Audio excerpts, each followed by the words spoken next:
Okay, my Smoke and Carbon Alert is exactly 10 years old and we have to replace it. And we are replacing it with a new one. And I'm going to show you how that works. So first thing we want to do, we want to take out the old one.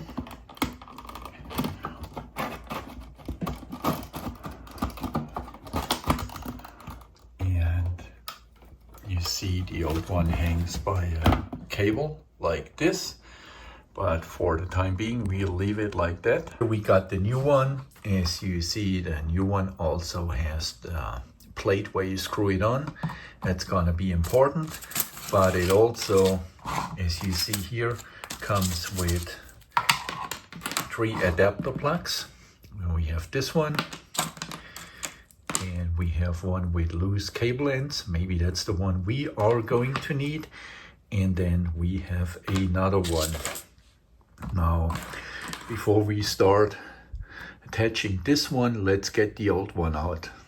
Okay, so I unplugged the old one, which you see here. And now let's just check how old that one is.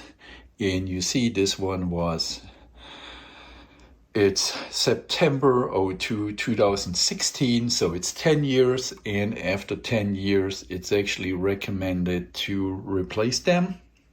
You see the new one, and here the old one. What I can see right from the get-go is that we have a problem with the plug or the connector. So you see that's the connector which came with the new one, and you're gonna see this connector does not fit, but it fits in this one here. First things first, we need to replace this plate where we screw it on. We cannot use the old one, and we need to replace the connector with a new one. That's the next step. The first thing we are gonna do, we just unscrew it here, take this one out and replace it with a new one. So we turn it this way and then we can take it out.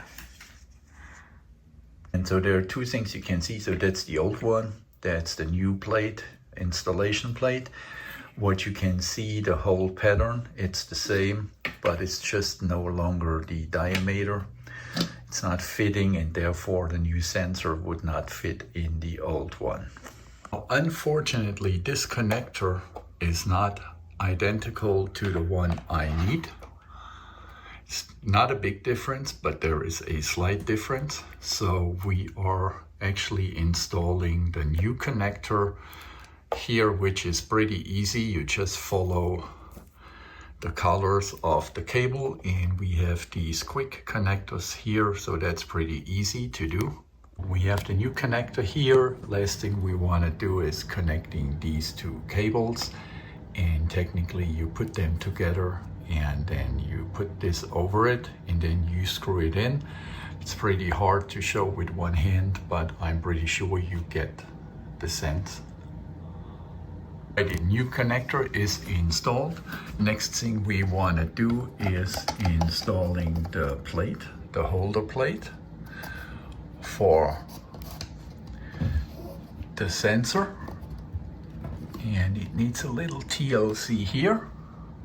Connector plate is installed. You can see the other one was a little bit bigger, but before we put on the sensor, we do one thing. On the sensor, there's actually a field where you can put on the date, and that's what we're gonna do this time. And now let's just see my sensor. This one is May 2026, so it's good for another 10 years. This one was the old connector, which was fitting perfectly on the old sensor, but unfortunately, you see here, it did not fit on the new one, and that's why we installed a new connector. Okay, alrighty, we have installed a new sensor. Last thing we want to do, we want to arm the battery. We've armed the battery. That's the beep you heard. Now let's do a test. And your new carbon and smoke sensor is good to go for hopefully another 10 years.